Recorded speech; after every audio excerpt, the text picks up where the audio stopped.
Assalamualaikum warahmatullahi wabarakatuh. Nama saya Kiki Alawiyah, NPM 1811070274, kelas F jurusan PIAWUD semester 4. Di video kali ini saya akan menjelaskan tentang perkembangan fisik motorik pada anak usia dini. Materi yang pertama, fisik motorik adalah aspek yang harus diperhatikan perkembangannya pada anak usia dini.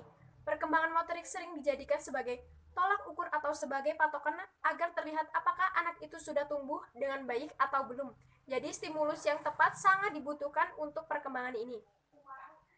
Materi yang kedua, metode perkembangan fisik motorik banyak sekali metodenya.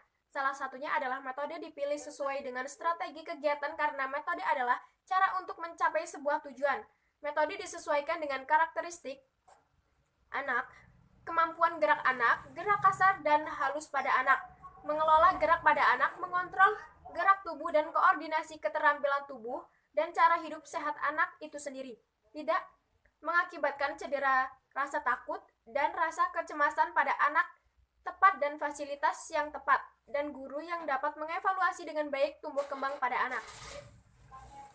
Teori perkembangan fisik motorik. Fisik motorik dibagi menjadi dua, yaitu motorik kasar dan motorik halus. Teori motorik kasar. Menurut Santro, gerakan motorik kasar adalah tubuh yang menggunakan otot-otot besar yang dipengaruhi oleh kematangan anak usia itu sendiri. Menurut Geohu, kemampuan motorik kasar sangat berhubungan dengan kerja otot-otot besar pada tubuh manusia. Motorik halus. Motorik halus menurut teori John Wisantro meliputi gerakan-gerakan yang menyesuaikan secara halus seperti ketangkasan jari pada anak. Motorik halus menurut teori Harlock, gerakan yang berkaitan dengan otot-otot halus atau sebagian anggota tubuh tertentu yang pengembangannya dipengaruhi oleh kesempatan berlatih dan belajar pada anak. Materi yang selanjutnya, perkembangan fisik motorik anak usia dini. Setiap anak perkembangan fisiknya berbeda-beda. Ada beberapa anak yang tumbuh kembangnya lambat dan ada pula yang tumbuh kembangnya sangat cepat. Seiring dengan perkembangan yang beranjak matang, kemampuan perkembangan motorik anak sudah terkoordinasi dengan baik. Setiap gerakannya adalah selaras dengan kebutuhan dan minat pada anak. Materi yang kelima, tahap perkembangan pertumbuhan fisik motorik. Ada berbagai macam tahapan perkembangan pada fisik motorik pada anak usia dini. Ada 7 tahapan perkembangan anak usia dini. Tahapan yang pertama 0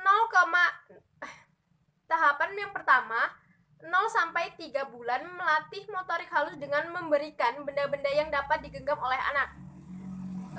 Tahapan yang kedua, anak usia 4 sampai 6 bulan motorik halusnya mulai berkembang dengan mulai mengeksplorasi mainannya.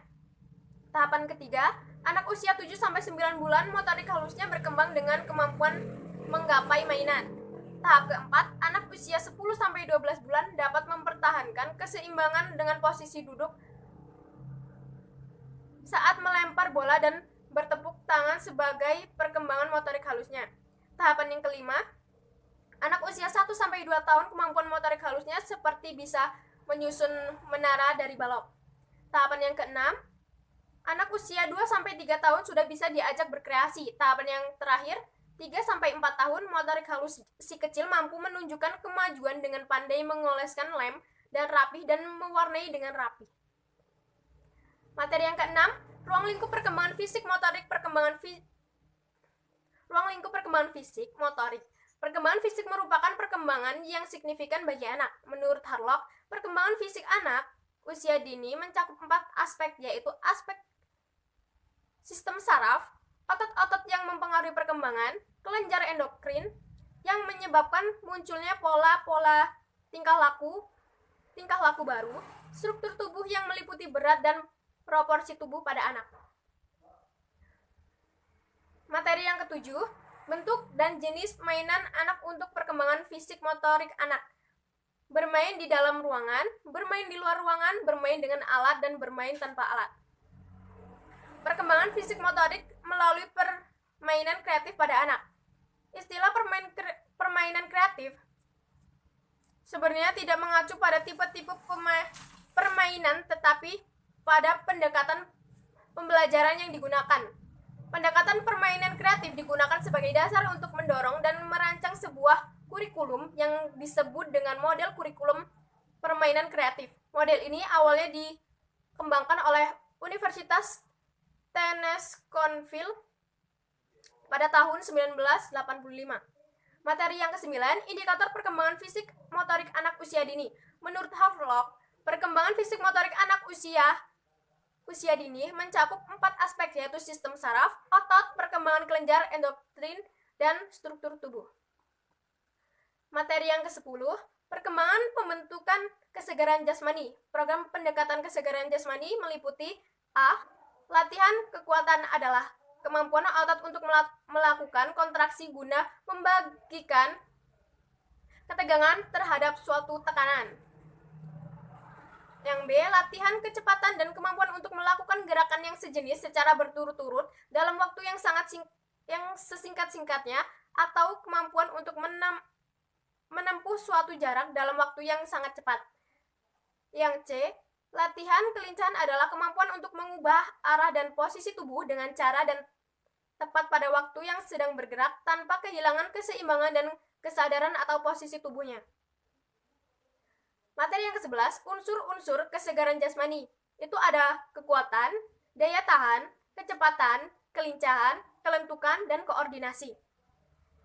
Materi yang ke-12, perencanaan, pelaksanaan, dan penilaian program kegiatan fisik motorik TK. Yang pertama, perencanaan tujuan atau aspek yang akan dikembangkan, penilaian bentuk kegiatan yang akan dilaksanakan, pemilihan alat dan bahan yang akan digunakan, dan pemilihan metode. Pelaksanaan. Untuk melaksanakan pengembangan fisik motorik TK, maka diperlukan dilihat lagi isi perkembangan kegiatan fisik motorik baik kelas A maupun kelas B. Kurikulum berlaku untuk satu materi dan satu semester dan dapat diulang dari awal untuk semester berikutnya dengan tingkat kesulitan yang lebih tinggi. Contohnya, pada TKA menggunakan materi yang sama dengan TKB, namun kesulitannya berbeda. Yang ketiga, penilaian. Penilaian mencakup proses dan hasil kegiatan anak didik yang berkaitan dengan pengetahuan, sikap, dan perilaku serta keterampilan yang telah direncanakan dalam program kegiatan belajar. Jadi demikianlah materi yang dapat saya jelaskan. Terima kasih, semoga bermanfaat. Saya akhiri. Wassalamualaikum warahmatullahi wabarakatuh.